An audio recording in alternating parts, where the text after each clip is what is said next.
agar mereka juga ada di dalam kita, sehingga dunia percaya bahwa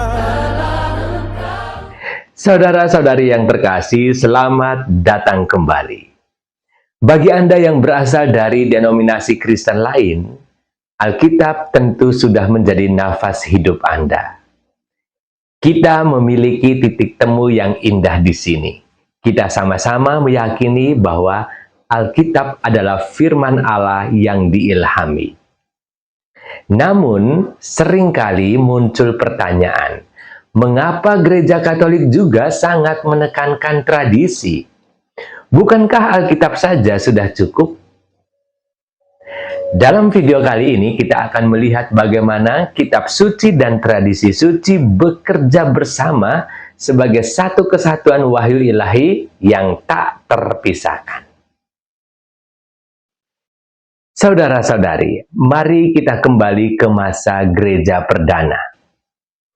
Sebelum ada satu baris pun dari perjanjian baru yang ditulis, gereja sudah lahir dan hidup. Bagaimana iman ditularkan saat itu? Jawabannya ya melalui tradisi lisan.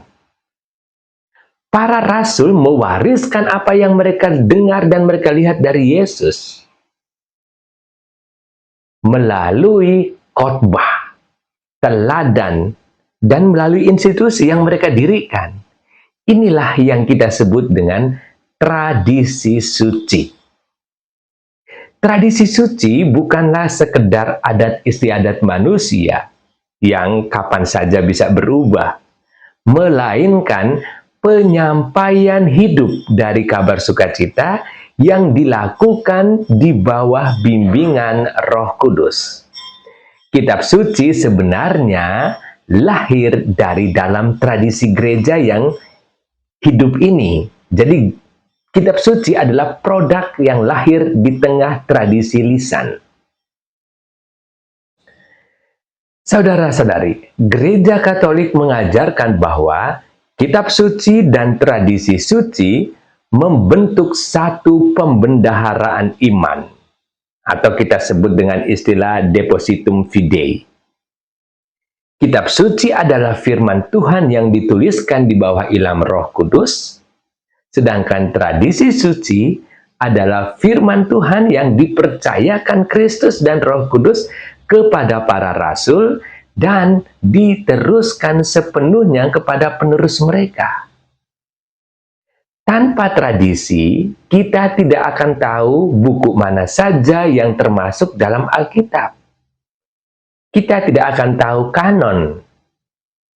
Tanpa tradisi, kita akan kesulitan memahami doktrin seperti Trinitas yang istilahnya sendiri tidak tertulis eksplisit di dalam Alkitab. Namun, maknanya ada di dalam Alkitab. Pentingnya tradisi. Keduanya saling membutuhkan untuk menjelaskan satu sama lain. Saudara-saudari yang terkasih, jika setiap orang menafsirkan Alkitab menurut pendapat pribadinya sendiri, maka kesatuan iman akan terpecah. Seperti yang sering kita lihat dalam sejarah kekristenan. Disinilah peran magisterium atau kuasa mengajar gereja.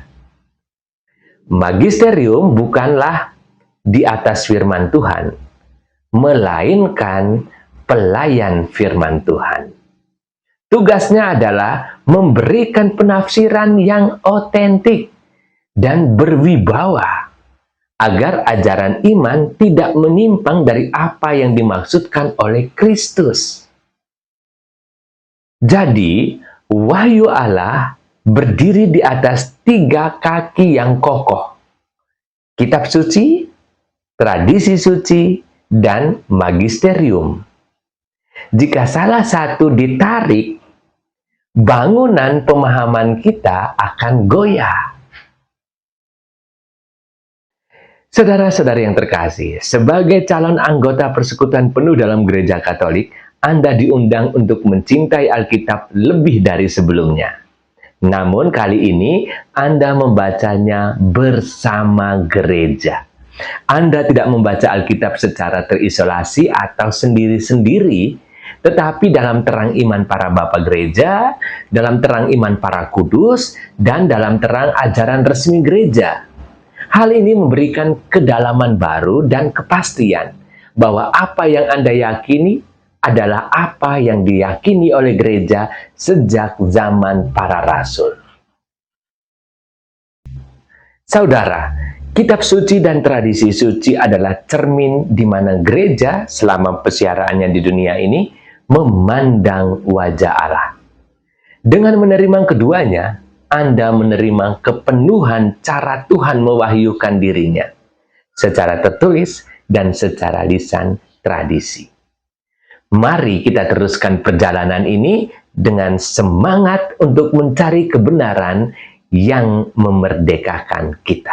Agar mereka juga ada di dalam kita, sehingga dunia percaya bahwa Engkau telah mengutus aku agar